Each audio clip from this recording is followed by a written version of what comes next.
Amish made this.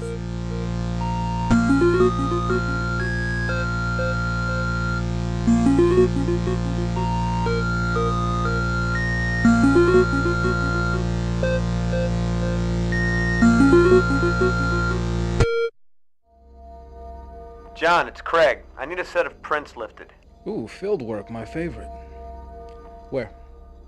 Camden Impound Dock. The boat's called the Terracon. These are prints that were laid on top of a previously dusted set. I love a challenge. Flag the spot for me, I'll take care of it. What's Willmore gonna do? Set up a trail of flares? Leave a map at the top of the gangplank to the Terracan, showing Amos which way to go? Breadcrumbs? You know what might be an even better idea? Bag it as a fucking piece of evidence that it is and take it with everything else we've randomly pocketed here direct to the lab! I know this is a sticking point that I keep bringing up, but the only reason Amos is called out for this particular item is for a convenient piece of plot later on.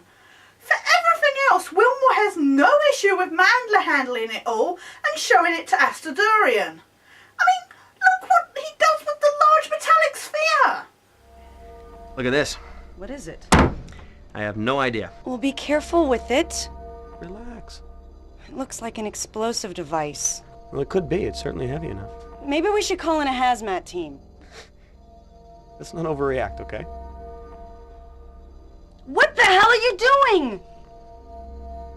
You really need to cut down to 1 cup a day. It's empty. What is it? I don't know. But I do know one very happy lab technician. What a dick! He admits that he has no idea what it is and that it feels heavy enough to be an explosive device, and yet he bangs it around and ignorantly dismantles it. If only it had blown up in his stupid face, this game would have been so much shorter and better. Unfortunately though, it inexplicably doesn't, and it's while showing us during the payroll log that we get to show just how mean-spirited our lead character can be. This looks interesting. Looks like Cyrillic. Seattle PD has a task force investigating smuggling out of the former Soviet Union. They've got a full-time translator over there. I can get it translated. First off though, I'd like to point out how interesting it is that Seattle PD has way more resources than the friggin' Federal Bureau of Investigation. By just mentioning a translator, they already excel the mental capacity of Willmore and Cook put together. Why are we following this douchebag? I want to see where she works. We'd probably track down Mulder and Scully a lot faster if we did. Anyway, back to my point about Craig going all alpha male. When I first started this review several years ago, I stated that making the wrong decision with the multiple choices could grind your game to a halt. This was the instance I was thinking about. At the time, because I'd always made the choice to be cooperative, I was under the impression that not doing so would end your game, because Astadorian is such a big part throughout the rest of the investigation. But that is not the case. You can indeed refuse to let her help and insist that you do the work on your own with little consequence to the rest of the game, besides pissing her off a little more and pretty much killing any chance you have of hitting on her. Insisting that the FBI has jurisdiction over her case makes Astadorian declare that she's going to the morgue on her own. Let's go. Oh no, enough's enough. This is my investigation. We're done. I'm going to the coroner's and you're... Well, I don't know where you're going, but you're not coming with me. Okay, fine. It's been a pleasure meeting you. Have a nice investigation. But Willmore still goes there and indeed has no option but to do so. I know it would suck to play this far and then hit a brick wall due to a bad choice, especially if you hadn't saved, but it really takes away any possible impact from the conflict when it's pretty much resolved in the next scene. That's why in the end it just makes more sense to cooperate and forget the pointless hassle. Although, it is fun to watch Astadorian nearly burst into tears when you either decide to put her in her place because your search for your 2 missing colleagues, even though you don't know them, is more urgent.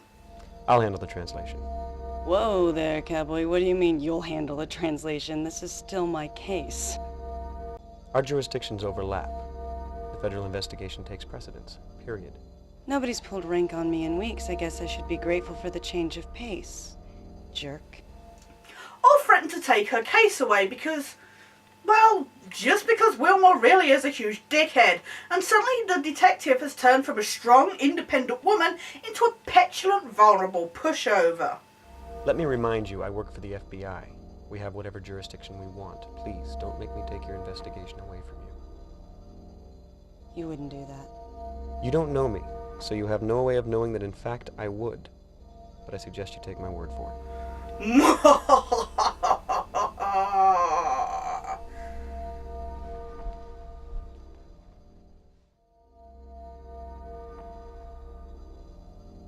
That's fine, I'm assuming you'll share. Of course I'll share. Okay. Well, that was easy. I thought certainly you would give me grief about that. No, if Seattle PD has the resources, let's take advantage of them. Well, that's a commendable attitude.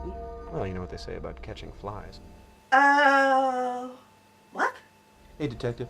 Dude, it's that asshole from the warehouse! Is he the only officer on duty? God, my faith in the Seattle Police Department all of a sudden feels somewhat premature and misplaced. Truitt from the coroner's office just called. They've completed the autopsy on Mr. Wong. She's found something you ought to see.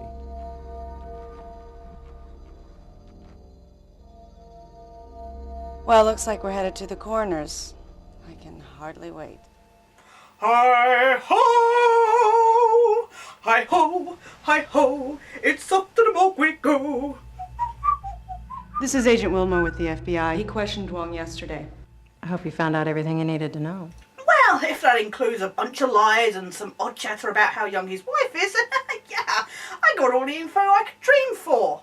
I still have no idea where Mulder and Scully are, who the rough crowd Wong hung out with that Esther Doing alluded to earlier is, or why the he had a couple dozen gas canisters in his boat's hold, but I'm sure none of that's particularly important, so please continue with your witty remarks and tell us something more interesting besides the fact that he was shot dead.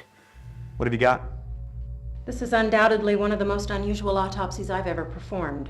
This man died from a single gunshot wound to the back of the head. Large caliber weapon, point blank range. He was also a drug user. It looks like he was high at the time of death. That would account for the lack of struggle. But if the slug or the drugs didn't kill him, this man would have been dead within a matter of weeks anyway. Oh, Jesus. Why? He was completely riddled with massive tumors. I've never seen anything like it. What would cause something like that? I have no idea. But I've never seen a human being so eaten alive with cancer. God, I hate coming here. You know, so do I. Wait, what? You're telling me the healthy-looking guy I had a cohesive conversation with yesterday was practically on his deathbed? You really want me to believe that? I know that I missed the part out about his stash of medication on his boat in the last installment of this review, but... What kind of cancer was it? Well, here's the weird thing. You see, these are 3 separate kinds of cancer. It wouldn't surprise me if it turned out he had a few more. It's as if his entire endocrine and immune system suddenly went haywire. Is there a name for this? Bizarre. No shit! No, I mean, is there a syndrome or something that explains it? No, not that I've ever heard of. So, no, I'm sorry. This seems like a kind of vital thing that needs more attention paid to it. If one was infected by the black hole at some point, as I assume they're trying to imply from what happened on the Terracon, I suppose the radiation could have been the cause of the tumours, but there's never really been anything in the mythology to support that theory. Certainly not in the first 3 years of the series. Krychek was infected in the 3rd season, but he never suffered from any long-term effects, even though he did irradiate some people. And even if I'm wrong, and Wong was actually the one who set the fire to kill whoever was infected, in turn somehow being affected by some kind of third-party radiation exposure, I still fail to see how this man... Oh, I try to get home by dusk, see my family. ...was even the tiniest bit ill.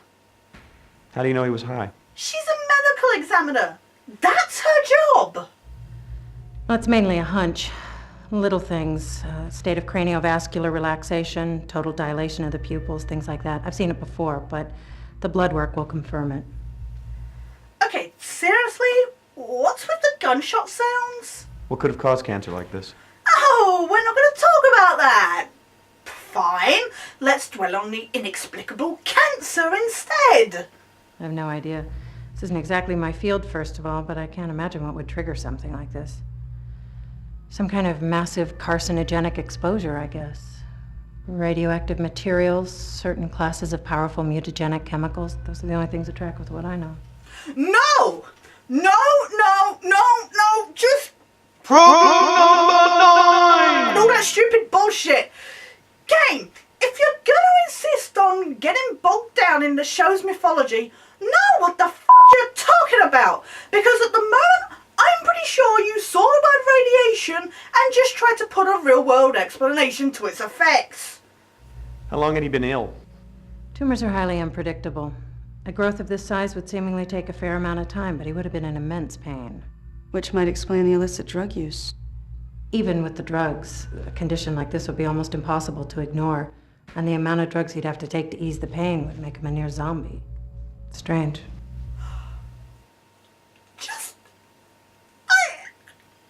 God damn it, Game! Is that the slug? Yes, it is. I'd like to have it analyzed. That'd be all right, I suppose. And while it's being analysed, can we please investigate why we keep hearing a gunshot in here? I know there's never any explanation offered, and that it's a stupid thing within the grand scheme of all the other nonsensical stuff to fixate on, but I'm just curious what the sound designer's reasoning for adding it into this background music of this location was. Is there a body trying to kick its way out of one of the freezers? There was a case a couple of months ago, a fire at sea. The Terracan, sure. I remember it. You're the second FBI agent to ask me about that this week.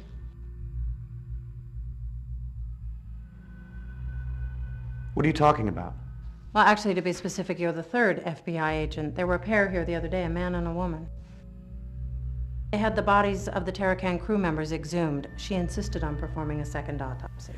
See, now I'm torn about the comment to make about this. Part of me wants to exclaim, well, duh, it's Scully and nobody performs an autopsy like her.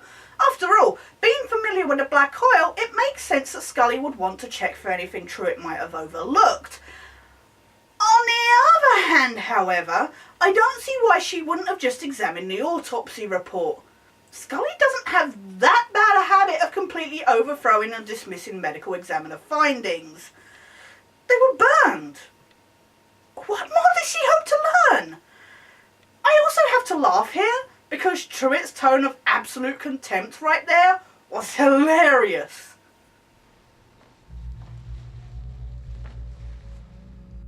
Those are the FBI agents I told you about. What were their names? Sorry, I'll have to look that up. I see a lot of names. It was Mulder and Scully, wasn't it? Yes. Diana Scully and Wolf Mulder, that's right. What did she find? I have no idea. The bodies are still here if you want to see them. What were the results of the original autopsy? They died of severe burns. We want to see them. All right. I'm sorry, but Truitt is officially the worst pathologist ever. Severe burns? Were they radiation burns? Were they doused in gasoline and then set on fire? Were they unconscious or conscious before burning? Just give us something that actually gives us a clearer clue. I don't think she could be any vaguer with her responses if she tried. You're not squeamish, I hope. Gotta hate coming here.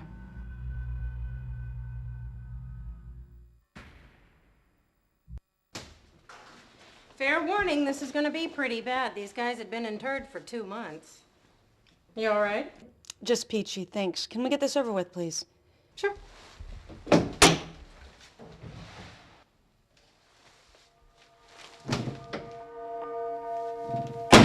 don't know what the hell's going on here. What the?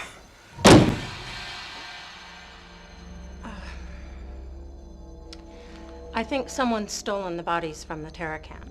You two stay here. I'll get to the bottom of this. I'll let you know if I find anything.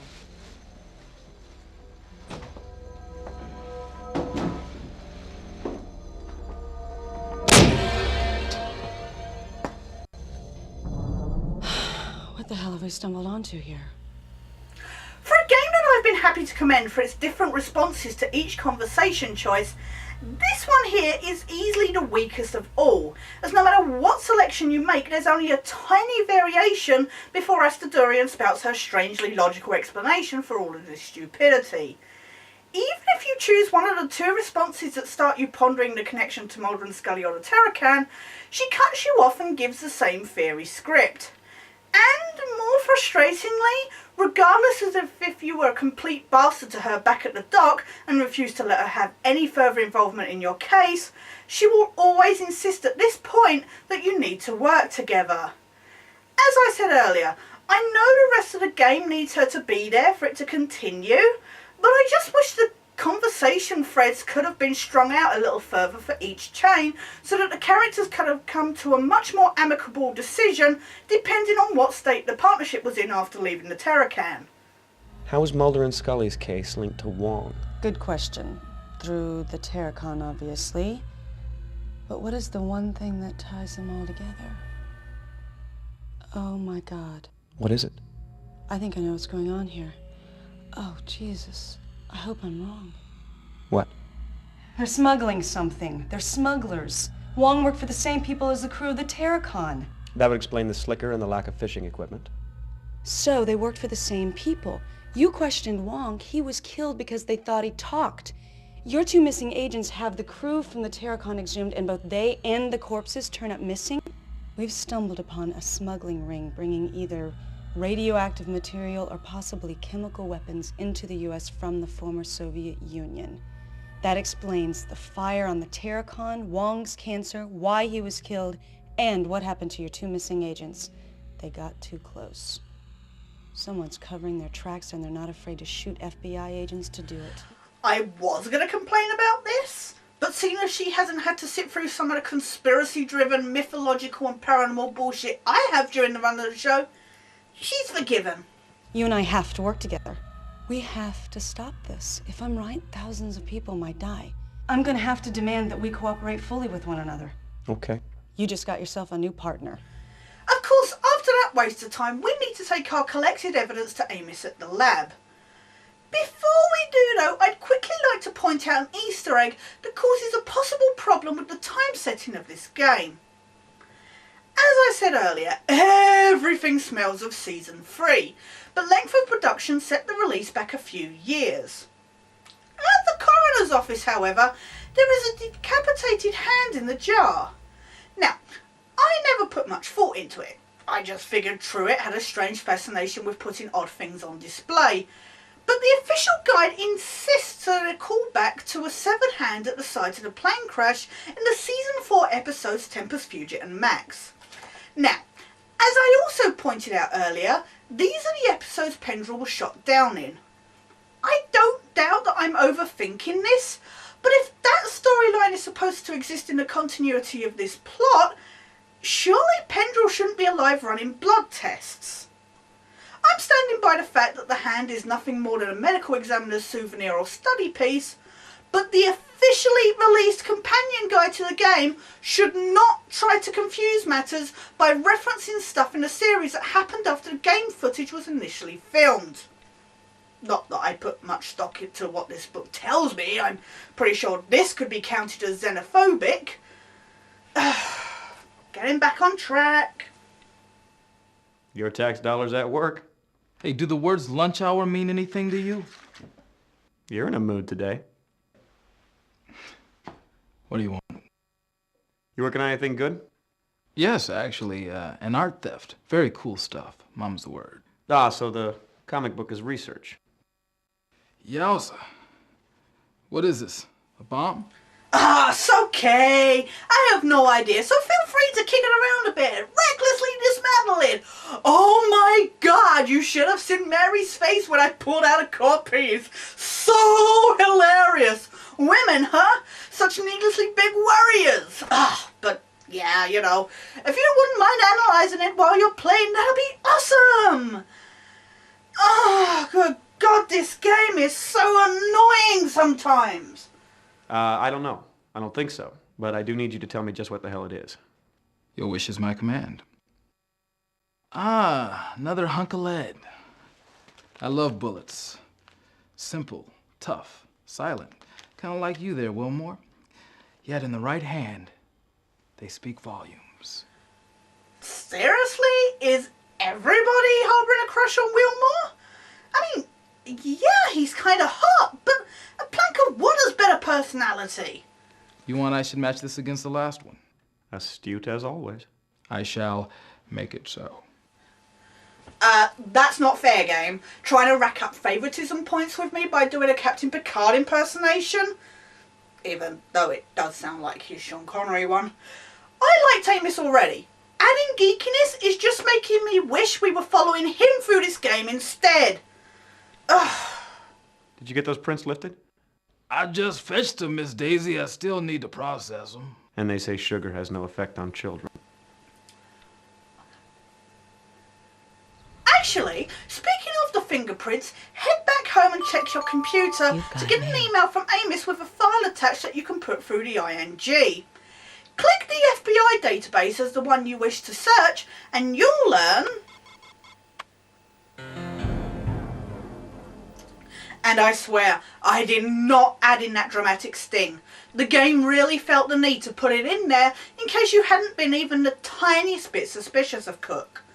Even on my first ever playthrough, I just shrugged my shoulders and grumbled, meh. What does surprise me about this revelation, though, is that Amos stated in his email that he had run the print through all sources available to him. I know this is done so that you can be the one to make the discovery, but why wouldn't Cook's name have come up on the law enforcement records that Amos would have had access to? Anyway, go to leave the apartment and...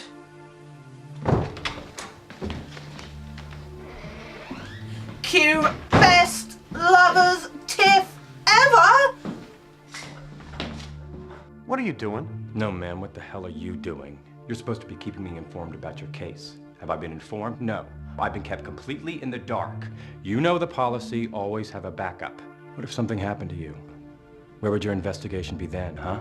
Agents' lives are on the line here. You better think about that instead of how you can score points with A.D. Skinner. Okay, before I start raving about how awesome this scene is, I'd just like to point out that 1, at no point have we been made to report our findings to Cook. Hell, we've not even really been told to report back to Shanks or our boss. And 2, any cases we were already working on when Skinner turned up were handed over to Cook, overflowing his already busy workload.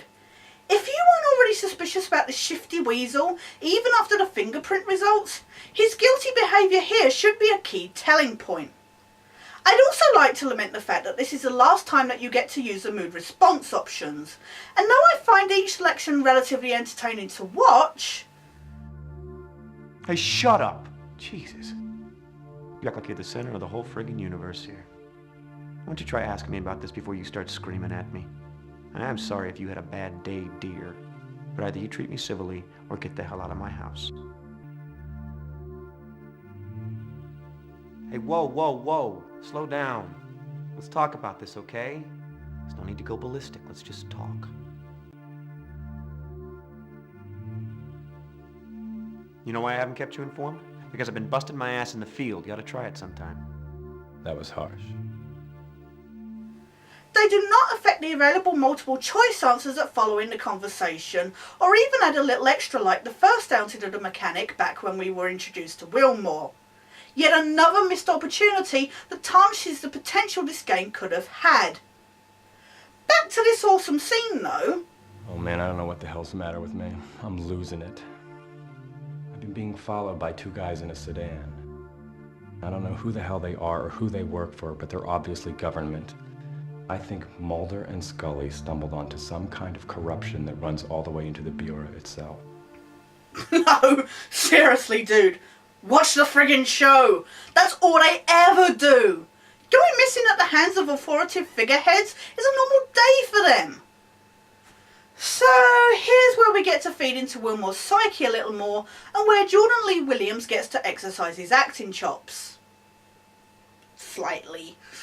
I know I keep making gay jokes about these two, but this is where the sexual tension really kind of comes to a head, No matter how shady Cook is being, you can sense that at some point the two of them were good friends, who are now being pulled apart by corrupting outside forces, drawing the line of good and evil between them. This is a depth the game has completely lacked up until this point, but will thankfully start to exhibit further on into the plot, as if it takes the creators 3 discs to finally get into the flow of whatever the they're trying to put across. This is why I love this scene, no matter how much it also reeks of cheesiness. I just remembered it was the first instance that finally really hooked me in and got me intrigued in the game when I played it upon release. Alright, so fill me in. There are several threads of selection making here, so I'm going to leave discovering each individual response up to any of you that are or intend on playing the game. You know, they all lead to the same conclusion. Because I've never trusted Cook, and I'm essentially moulding my paranoid version of Willmore into Mulder 2.0, I'm going to be as elusive as possible and completely lie my way through this encounter. I don't have squat. I don't know what I'm doing wrong, but I just don't have any leads that make any sense. That's too bad. What does Skinner think? I don't know. I haven't talked to him. Well, just keep me informed and I'll do what I can to help. I've just been a little busy. Sure, but I can help. If you're as stuck as it sounds, any little thing could blow it wide open. The more I know, the better I can do my job. So why were your fingerprints found on the Terracon? What? The Terracon. It's an ocean-going tug. Burned its... I know what it is. What are you saying? Just trying to figure out how come your fingerprints were found on a ship that's been involved in 10 deaths, 2 disappearances, and you should probably never even have heard of. Listen, I was called in to investigate that fire 2 months ago when it happened. I didn't find anything. It took me a couple of hours, that's it. So why did I never hear of it? Geez, I don't know, maybe you were in the can. Look, I never mentioned it because it was way below radar. I filed my report with Shanks, end of story. All right, I may have left a set of prints, but that's all I did wrong. I have no sense of smell, and even I can smell the huge pile of shit he's producing from here. Wait a minute. Maybe that's why I'm being followed. I assumed the crew were smugglers, right? That's what my report said. And if they've seen my report, then someone in the Bureau is involved. No, listen, this all makes perfect sense. There's a massive smuggling ring paying federal officials, maybe even FBI agents, to not only look the other way, but to provide outright assistance, including following agents who get just a little too close to the truth. Jesus, there's no way of knowing how high this goes. All right, look. We can't take any chances. You keep me in the loop. I don't want you to talk to anybody else but me until we can figure out what the hell is going on here. I better get out of here before my car is spotted. Okay. I gotta get to a stakeout. At the warehouse? Watch your ass. Ooh, this really pains me to do, considering how much I was commending this scene earlier. But... Problem number 10! I will never say or even imply that every line of script in the TV series was perfect. I've often complained about how some dialogue was downright awful. But at least, for the first 7 years anyway, each character felt individual and personal. This whole section where Mark Cook starts to come up with theories, however, sounds exactly like Astadorian's dialogue before we left the morgue not 5 minutes ago. The same thinking out loud, same pauses, same sudden epiphanies. You could swap the characters and you would never have known that the other was supposed to be there. This is the worst, laziest case I've ever seen of cut and paste scripting. I know people probably think that I'm nitpicking over every little thing, but this could have been acted out so much differently and better instead of... They got too close. Someone's covering their tracks and they're not afraid to shoot FBI agents to do it. Including following agents who get just a little too close to the truth. Oh my God. Wait a minute. You and I have to work together. You keep me in the loop. Not that anybody probably noticed beyond the insane scenario Cook's weaving. Although Willmore's face after his partner leaves does give the impression he's not as stupid as we've all been led to believe he is.